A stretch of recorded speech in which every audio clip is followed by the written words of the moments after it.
This week on Cinematic Sound Radio.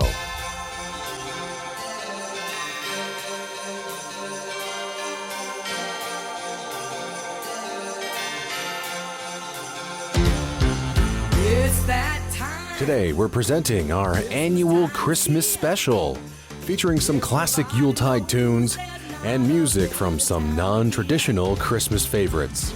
You'll hear music from 1999's A Christmas Carol, The Homecoming, One Christmas Eve, and Everybody's Fine. We'll also be featuring a suite of music from Shane Black scripted and/or directed films. Plus, we can't have a Christmas show without Die Hard. Plus, we'll be featuring single-track selections from Alvin and the Chipmunks, Harry Potter and the Goblet of Fire, Star Trek Generations, Stepmom, and more.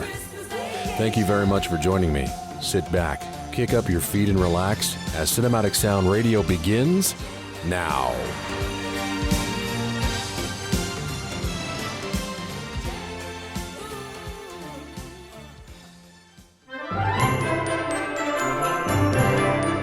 On the air and streaming on the web since 1996, this is Cinematic Sound. Hello, everyone, and welcome to the program. My name is Eric Woods, coming to you from Kitchener, Ontario, Canada. Hello to all of our listeners at WROCK Radio, Podtyrant, cinematicsound.net, and through iTunes, Stitcher, and Google Play. It's great to have you on board. We're also on TuneIn. If you're listening to this program on iTunes, then please, at the end of the program, take some time to rate and review the show. It really helps us get noticed on iTunes. So we have another great show for you this week. And, of course, it's our annual Christmas special. So Merry Christmas and a Happy New Year to everyone out there. First up, we're going to play music from the 1999 TV production of A Christmas Carol starring Patrick Stewart as Ebenezer Scrooge. The score for the film was composed by Stephen Warbeck, who, a year previous to this film, had won the Academy Award for Best Original Comedy and Musical Score for Shakespeare in Love. This score for A Christmas Carol ranges from light, festive, and warm to dark and grim, as it should. So, to begin today's program, here is Stephen Warbeck's music from the 1999 television film, A Christmas Carol.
music from the television film A Christmas Carol, with music composed by Stephen Warbeck, and the music was arranged and orchestrated and conducted by Randy Miller.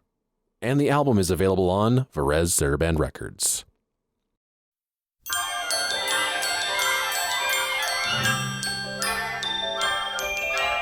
You're listening to Cinematic Sound with your host, Eric Woods. Welcome back to the program. Up next, we're going to feature some individual cues for you, this time from just 2 films and a concert work. Up first is a Christmas cut from the live-action Alvin and the Chipmunks film.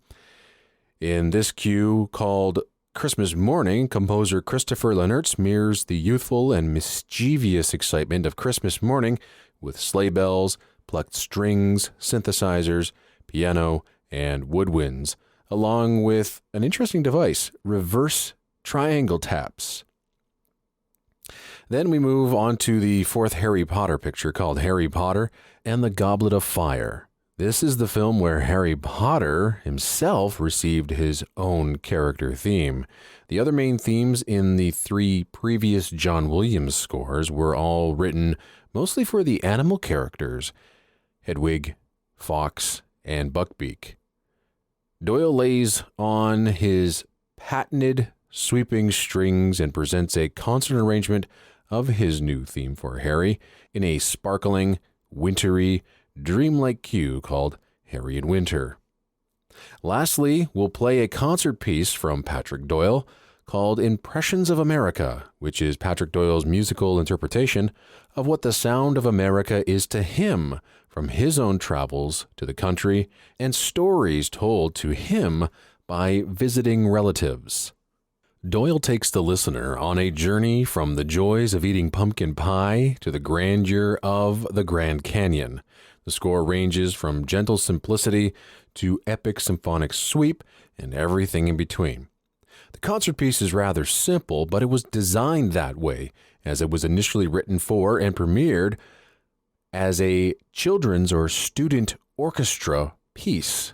However, it still has some rather difficult parts that can challenge the great symphony orchestras of the world. So, that's how Patrick Doyle sees and hears America. He paints a clear musical picture of those impressions, and it's just a lovely listening from start to finish. So with that, and to end off the suite, we will hear Patrick Doyle's musical expression of Christmas in New York. So here is our first mix suite of the program, featuring music from Alvin and the Chipmunks by Christopher Lennertz, Harry Potter and the Goblet of Fire, along with Impressions of America and the track Christmas in New York, both cues, composed by Patrick Doyle.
That was the track Christmas in New York from a concert work composed by Patrick Doyle called Impressions of America. We also heard in there a track called Harry in Winter from Harry Potter and the Goblet of Fire, also composed by Patrick Doyle. And we began the suite with Alvin and the Chipmunks with original score by Christopher Lennertz. You're listening to the film, television, and video game music radio show, Cinematic Sound. Welcome back to the program. Our next lengthy suite comes from Jerry Goldsmith's 1971 Americana TV movie score to The Homecoming, A Christmas Story, which led to the popular television series, The Waltons. The film is a heartwarming tale of a rural family's Christmas in 1933. The childlike score was written for small orchestra, guitar, harmonica, banjo, accordion, recorder, and harp. I love Goldsmith's Western sound a lot, and there's a cue in here that reminds me of his delightful and lyrical score to Wild Rovers. It's really beautiful stuff. And now The Homecoming, A Christmas Story, with original score composed by Jerry Goldsmith.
Music from the 1971 television movie called The Homecoming, A Christmas Story, with original score composed by Jerry Goldsmith, and the original soundtrack recording was released through Film Score monthly CDs.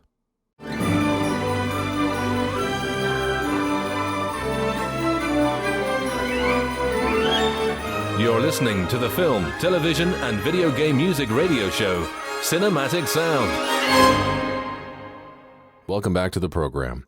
Up next, and to end off this hour, we're going to feature another mixed suite, starting with a cue from Cliff Idleman's score to the 1998 drama One True Thing, starring Meryl Streep, Renee Zellweger, and William Hurt.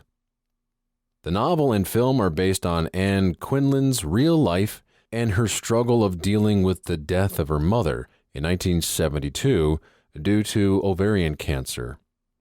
The track we're going to play is a warm rendition of Idleman's gorgeous main theme called A Christmas Wish, mainly performed by gentle cascading piano, harp, flute, oboe, soft strings, which then transforms halfway through the cue into something a bit more serious. We'll then move on to a cue from Star Trek Generations called The Nexus and A Christmas Hug. It's a dissonant and mysterious cue at first, but don't let that turn you off, as it transforms into a shimmering, kaleidoscopic cue as Captain Picard enters what is known as the Nexus, where his greatest dreams can come true. In the Nexus, he enters a world where he has a family, a wife and children, which he doesn't have in the real world, and he's getting ready for Christmas dinner. This was a delicate and emotional scene which was handled beautifully by composer Dennis McCarthy, who wrote music for this scene with angelic choir, synthesizers, and strings. We then end the suite with a selection by John Williams from his gentle and dramatic score to Stepmom, which was released in 1998, starring Julia Roberts, Ed Harris, and Susan Sarandon. The film was directed by Chris Columbus, who John Williams had worked on 2 Home Alone films and 2 Harry Potter films. The track we're going to play is called The Christmas Quilt, which could easily have been an alternate unreleased cue from Home Alone. There's real gorgeous writing that really evokes the holiday spirit. And now, Christmas Suite number 2. Here is music from Cliff Idleman's One True Thing, Star Trek Generations by Dennis McCarthy, and Stepmom by John Williams.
the air and streaming on the web since 1996, this is Cinematic Sound.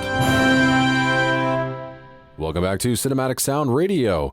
You're listening to it on WROCK Radio, Podtyrant, cinematicsound.net, iTunes, Stitcher, Google Play, and TuneIn, and wherever else you can get podcasts. Thank you very much for tuning in.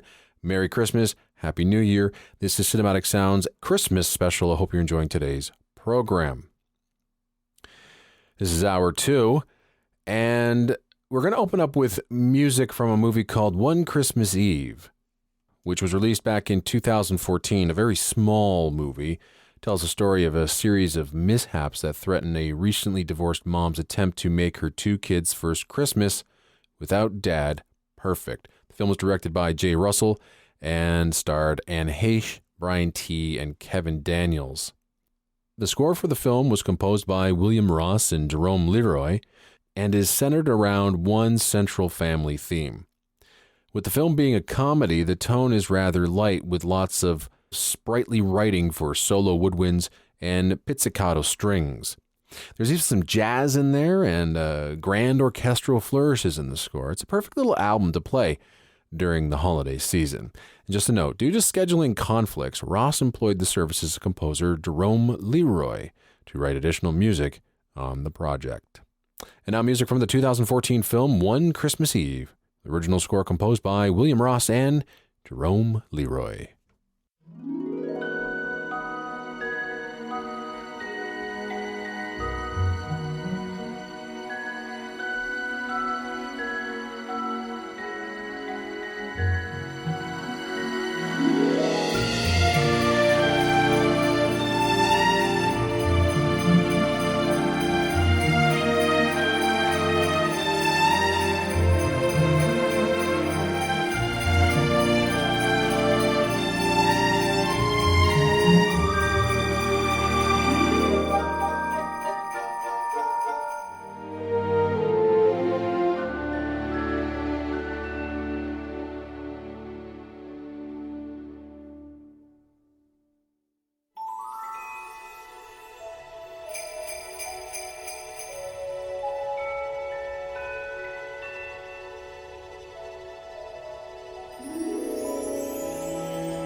Music from the 2014 film called One Christmas Eve with original score composed by William Ross and Jerome Leroy.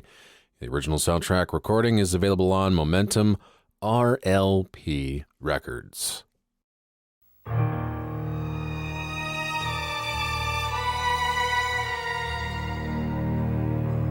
You're listening to the film, television, and video game music radio show, Cinematic Sound.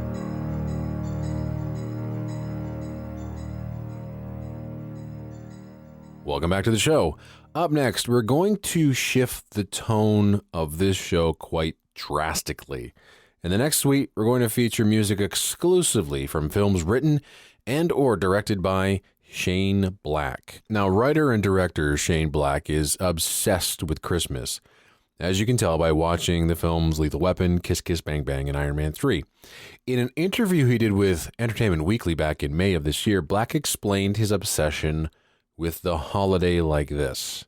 The first time I noticed it was 3 Days of the Condor, a Sidney Pollack film, where Christmas in the background adds this really odd, chilling counterpoint to the espionage plot. I also think that Christmas is just a thing of beauty, especially as it applies to places like Los Angeles, where it's not so obvious, and you really have to dig for it, like little nuggets. One night, on Christmas Eve, I walked past a Mexican lunch wagon serving tacos, and I saw this little string, and on it was a little broken plastic figurine with a light bulb inside of it of the Virgin Mary. And I thought, that's just a little hidden piece of magic. You know, all around the city are little slices, little icons of Christmas that are as effective and beautiful in and of themselves as any 40-foot Christmas tree on the lawn of the White House. So that, in a lot of words, is the answer. I mentioned Shane Black was a writer and director. He's also an actor and producer. The guy can do it all and do it very, very well. Early in his career, Black was hired by 20th Century Fox to help rewrite scripts. Eventually, one of his originals was picked up, the buddy cop movie called Lethal Weapon, released in 1987. That same year, he acted and helped rewrite portions of Predator, uncredited. He also wrote the screenplay for The Monster Squad. Now back to Lethal Weapon. Like Die Hard, most people don't realize that Lethal Weapon takes place during Christmas. In a 2013 Time article, it spelled it out for us like this. The opening scene involving a naked hooker, Drano-laced cocaine, and a fatal swan dive out of a high-rise is set to Jingle Bell Rock. Pretty festive, huh? The rest of the film is an action-packed masterpiece starring Mel Gibson as Riggs and Danny Glover as the older, wiser veteran cop, Raj. The two team up to foil the plans of a drug smuggling operation. The score for the film was provided by Michael Kamen, guitarist Eric Clapton, and saxophonist David Sanborn. Kamen supplied the orchestra power. Clapton, the dark side of Riggs' character, and Raj's more mature and experienced side of the character went to Sanborn. Shane Black wrote the script, while Richard Donner directed. There are so many highlights in the score, and one, of course, is the action showstopper, Hollywood Boulevard Chase. Next, we'll play music from a brilliant film called Kiss Kiss Bang Bang, which was Shane Black's directorial debut. It's an amazing, funny, witty, smart murder mystery starring Val Kilmer and Robert Downey Jr. The film came out in 2005, and the film was an adaptation of the novel by Brett Halliday. The score for the film was composed by John Ottman, who wrote one of his very best scores for this film, which features a bit of a Kamen vibe with its use of saxophone. The score is a little bit retro, a little bit funky, and all that comes out in the first two tracks called The Fair and the main titles. John Ottman would actually get to work with Black again on this year's The Nice Guys. Finally, we're going to feature the main theme from one of my favorite films in the Marvel Cinematic Universe, Iron Man 3, which was a brilliant sequel that managed to save the Iron Man character from the awful second film in the franchise. Don't watch that one, folks. Don't. It is terrible. Shane Black directed this movie. He even wrote it, and the score for the film was provided by Brian Tyler, who wrote one of my favorite scores of that year and contained one of the most addictive main themes that you will ever hear. So now, to get ourselves really in the Christmas spirit, here is the Shane Black Suite, featuring music from Lethal Weapon, Kiss Kiss Bang Bang, and Iron Man 3.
Music from 3 films, either written and or directed by Shane Black.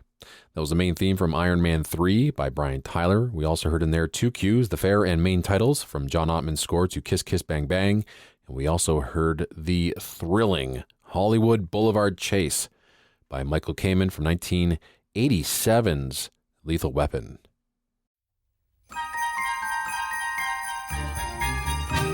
On the air and streaming on the web since 1996, this is Cinematic Sound. Welcome back to the program. Up next, we're going to tone it down just a bit before we ramp it up right at the end of the program. Now we're going to play for you music from the 2009 drama starring Robert De Niro, Drew Barrymore, Sam Rockwell, and Kate Beckinsale called Everybody's Fine, which is a remake of Giuseppe Tornatore's Italian film Everybody's Fine. The film tells the story of a widower who realizes his only connection to his family was through his wife, so he sets on an impromptu road trip to reunite with each of his grown children. The film takes place in and around the holiday season. The whimsical score was composed by Dario Marianelli. It's a very light score featuring a few woodwinds, piano, strings, and guitars. It's very pleasant stuff. And now, music from Everybody's Fine by Dario Marianelli.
Music from the 2009 drama called Everybody's Fine, with the original score composed by Dario Marianelli, and the original soundtrack recording is available on Perez Saraband Records. Well, we sadly come to the end of yet another edition of Cinematic Sound Radio. I want to thank everybody at WROCK Radio at WROCKRadio.com for getting the show on the WROCK Radio airwaves. Also, thanks to everybody at Podtyrant at Podtyrant.com for putting the show on their site. And of course, you can check out Cinematic Sound Radio at cinematicsound.net. Feel free to reach out to us at Cinematic Sound Radio by emailing me at cinematicsound@yahoo.com. And of course, don't forget we're on iTunes. If you could leave a very nice review and a high rating, I would greatly appreciate it. It really helps get the show noticed. Of course, I also want to thank Tim Burton for lending his voice, for all the bumpers and stingers you hear throughout the program, and of course, the wonderful composer David Coscina for writing Cinematic Sound Radio's intro music.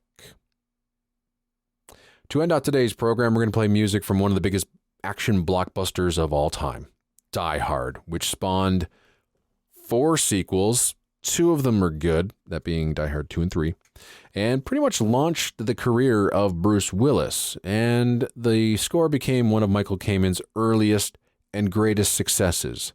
In the liner notes of the La La Land Records release of this score, it tells us that Kamen's one original theme is the one he composed for McClane, a simple and surprisingly downbeat 4-note motif. On the other end of the spectrum, in terms of complexity and tone, is the theme associated with Hans Gruber, Beethoven's Ode to Joy.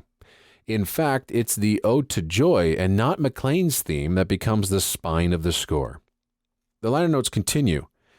Kamen credits McTiernan with the score's classical inspiration. It was McTiernan's idea to use Beethoven's Ninth. Kamen thought it was sacrilege. Kamen was fine with making mincemeat out of Wagner or Strauss, but why Beethoven?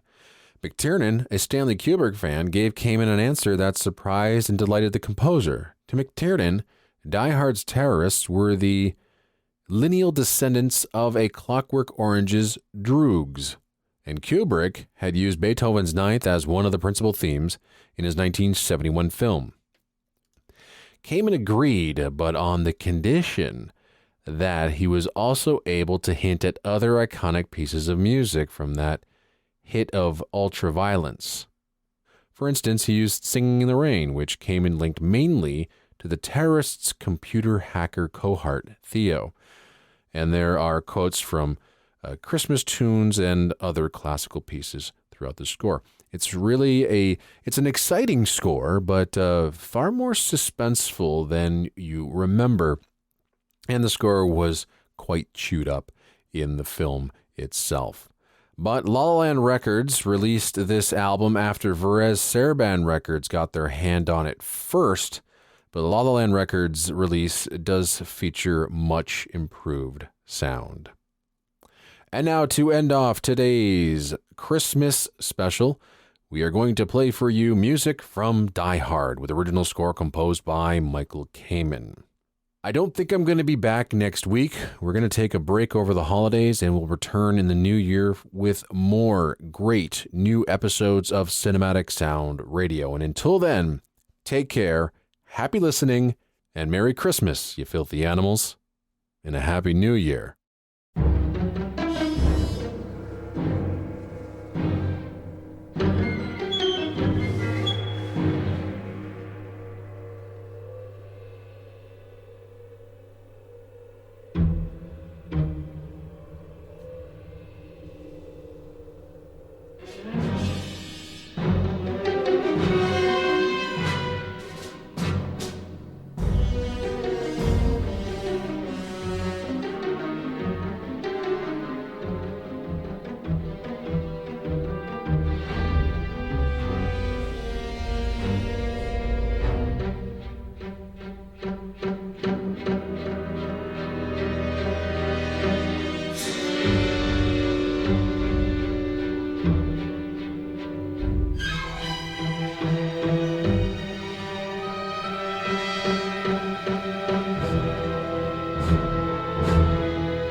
der Götter Funken, Tochter aus Elysium.